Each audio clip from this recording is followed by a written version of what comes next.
This time, we're in the Middle East. Israel, here we are. It's exciting to be in such an ancient culture, isn't it? It is. We've come to see the work of some of Israel's most interesting contemporary architects, who often take inspiration from the country's rich cultural and historical traditions, creating buildings that also have to deal with an extreme climate. From a stunning city house carved out of a hillside. This is clearly what it's all about. It's all about the rock. It's all about the rock.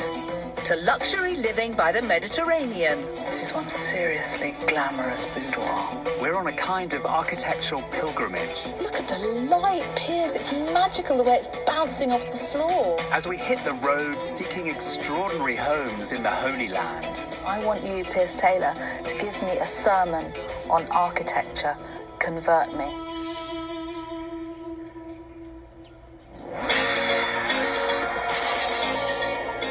We're starting our journey just north of Tel Aviv, in Herzliya, Pituach. This is one of the wealthiest neighborhoods in Israel, renowned for boutique hotels, restaurants, embassies, and jaw-dropping houses. It's a millionaire's playground by the Mediterranean. We're back on the beach. When a British businessman and his Israeli wife wanted to build their dream family home, they searched for a plot in this exclusive neighborhood. I think this is it, P. It's enormous. It's huge, isn't it? I mean, it's like a great big liner, isn't it? It is. Oh, gosh, it's wonderful. It's a surprise to find this huge, intriguing-looking house tucked away in a suburban plot. Beyond the giant white facade with its sculpted screens is a sleek and spacious family home designed to embrace the outdoors.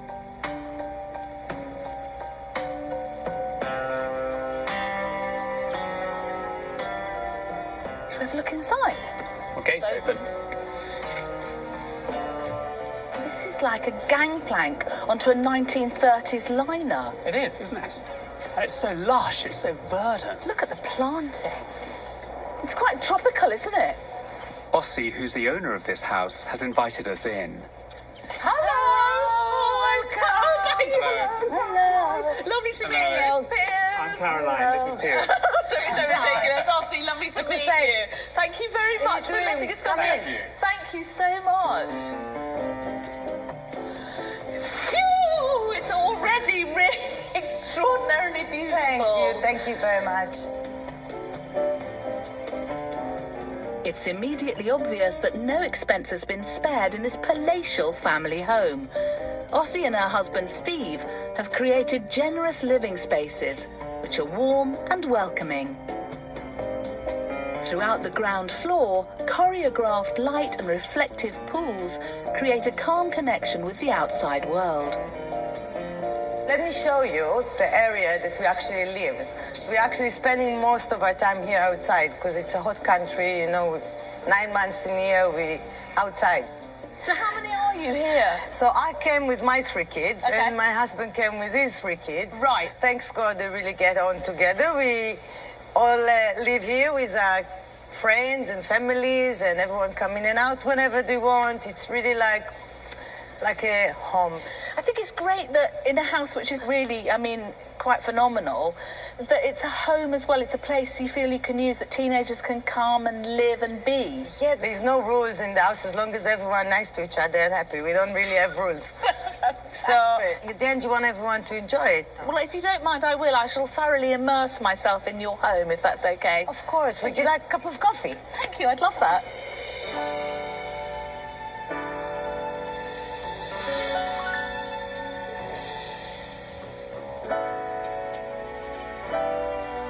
This is a huge house with 800 square meters of floor space and is set over 3 levels.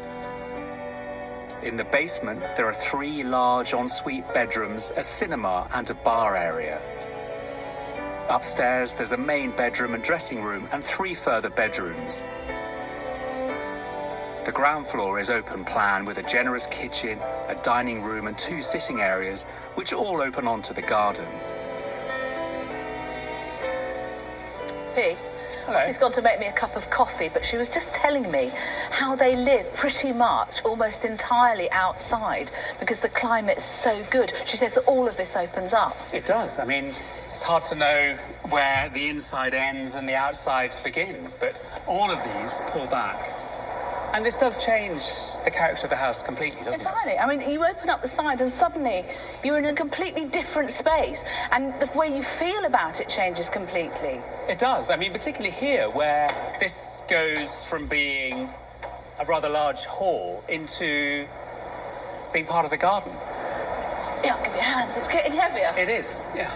So this is absolutely glorious. What happens to this? I mean, that completely alters this entire space. It's really weird, actually, thinking about it. You come in, and in a way, if you walked in and this was open, it would be like being in a house that's made out of one wall. That's right. The far yeah. wall is actually the other side of the house, isn't That's it? right. That's how I think it's been designed. The boundary wall is the outside wall, and everything in it is just movable screen or furniture. Talk about using your plot. Now, there are no bedrooms here, so I think we probably have to head Down or up or both. or both.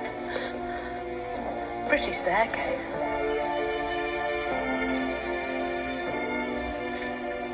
Wow, it's so different downstairs. I mean, so dark, so textured.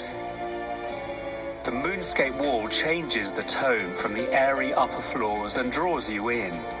The subdued lighting and dark furnishings are in stark contrast to the rest of the house. This is the sort of room that most blokes would fantasize about. A bar and a huge screen to watch football.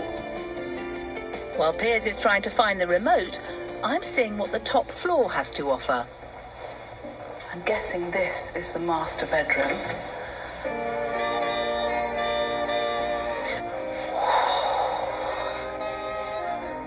This is one seriously glamorous boudoir.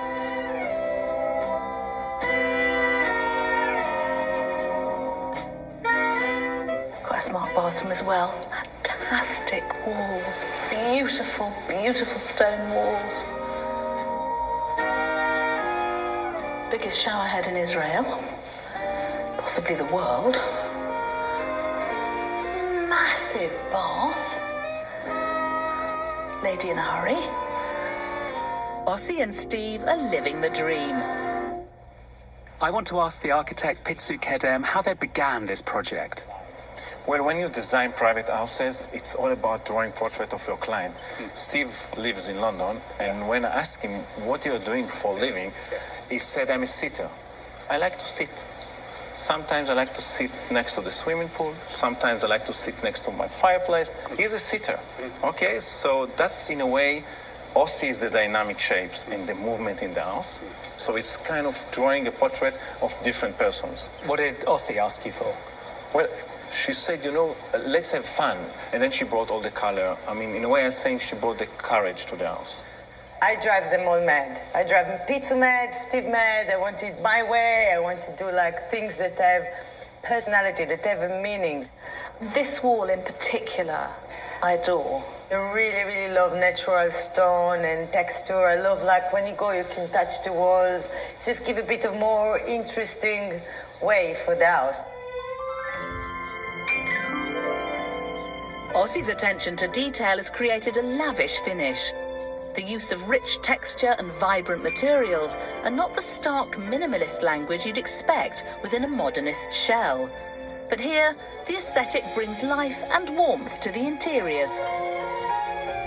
Great architecture often looks effortless, but creating a home like this is never easy. It took 4 years to design and build. What do you think the biggest challenge for you was here? Well, I think the biggest challenge was how can we mix between the garden and the house? How can we really ignore the boundary between interior and exterior? And I think for me, we start the design from the edge of the plot itself. It's almost like all the second floor is floating in air, and those windows with the inner column they are not really exist. I mean, you can open the windows, then you can really feel that you live in and outside together. And also because you've taken water inside. Yeah. There's surprisingly little obvious structure supporting the weight of the floors above, and the design team have worked hard to keep the structure to an absolute minimum. There's a real integration of architecture and engineering in this house. There are columns sunk into extra deep foundations which then support a network of beams which are cleverly hidden in the floors and interior walls. A lot of effort has gone into making J House feel light and airy. Oh yeah, no, this is a lovely Yeah. spot. This is the place when you want to chill out, to relax, which we come here, and I'll show you the right way of doing it. So Yeah. you sit down, Yeah. put your coffee away, Okay. your legs up, Yes. just close your eyes for 2 seconds. Okay. Listen to the water and the birds. Oh, see, it's fantastic. When I open my eyes, I think I've got one of the best views in the whole house. I've got the foliage of the tree and the bright blue of the sky, and then that splash of evening sunlight on the wall with just the dancing shadows of the leaves. It's a wonderful place to sit, isn't it? Yeah, it's definitely my favorite part. It's so casual, easy, it makes you relax and open your heart.